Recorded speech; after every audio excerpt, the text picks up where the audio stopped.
where the AP has now projected that the Republican Scott Brown has in fact defeated the Democrat Martha Coakley in the special election to fill the Senate seat vacated by the late Senator Ted Kennedy. As a matter of fact, Martha Coakley has called Scott Brown and has conceded the election. We're also awaiting speeches from both candidates. We will bring them to you live as it happens.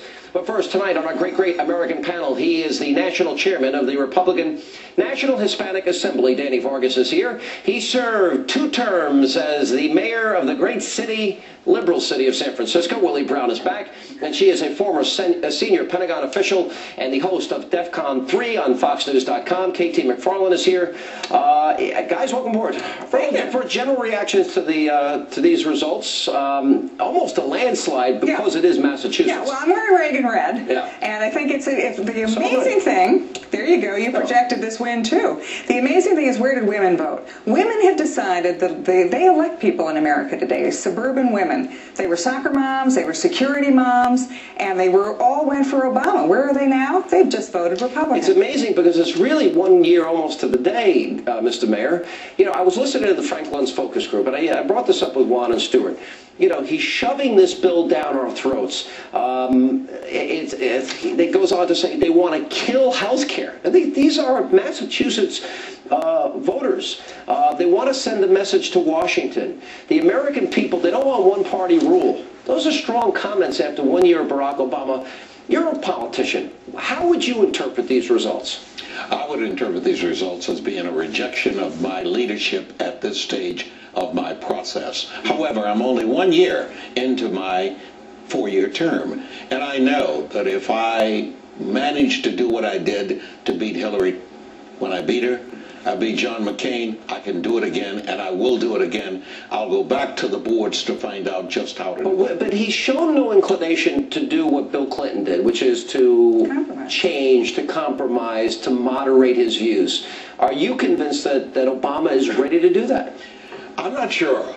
I got to tell you this, though. This is a guy who is brilliant, who is probably one of the greatest of all communicators. Not as good as Reagan Red, speech. I'm not gonna... but he is good. Or what he is not, obviously, yet really good at, is how to anticipate the potential for disaster in a situation like healthcare.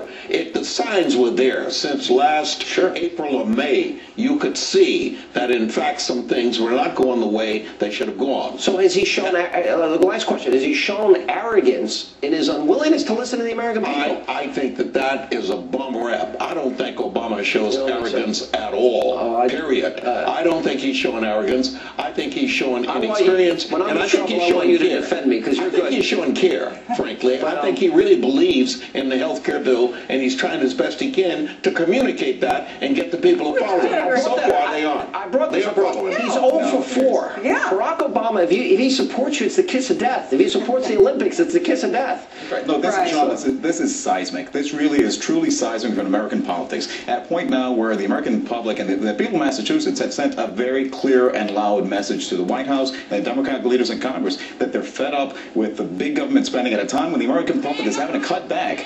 Government spending is increasing at a rate that's unheard of, and they're sending a message that enough is enough. Don't you think? I mean, I look at these results, and when I ran for the Senate from New York, I can tell you that what this is not so much a rejection of one-party rule. It's a rejection of both parties. I mean, the American public craved change a year ago, right? Well, what did they get? They didn't get change. They got a bait and switch. But there's more than that. Look, I don't think they realize the impact of having the Louisiana Purchase, the Cornhusker kickback, buying off unions, and if you supported Obama, you don't pay taxes. I think saying that you're going to put the negotiations on C-SPAN and not doing it. Well, that's why I think it's not just the programs. I think it's also the process. Everything that's gone on with this healthcare reform debate, where the deals, the closed doors, and deals made in the middle of the night, and bribes, and billions of dollars being sent to buy votes. People are fed up with this kind of Washington distance from the public, and they're saying that we want government to work for us again. The blame game has begun. It actually began in the last couple of days. Obama operatives out there trying to protect him and distance him from the election results, and they were out there saying, well, Coakley ran a bad campaign. Coakley's people now are responding, and they're saying, wait a minute, this is Washington's fault. America's reacting to you, not me. What does it mean when they start pointing fingers, circular firing squad here? It means they lost. That's what it means. It means they lost and they lost big, and they're looking for some way to resurrect it.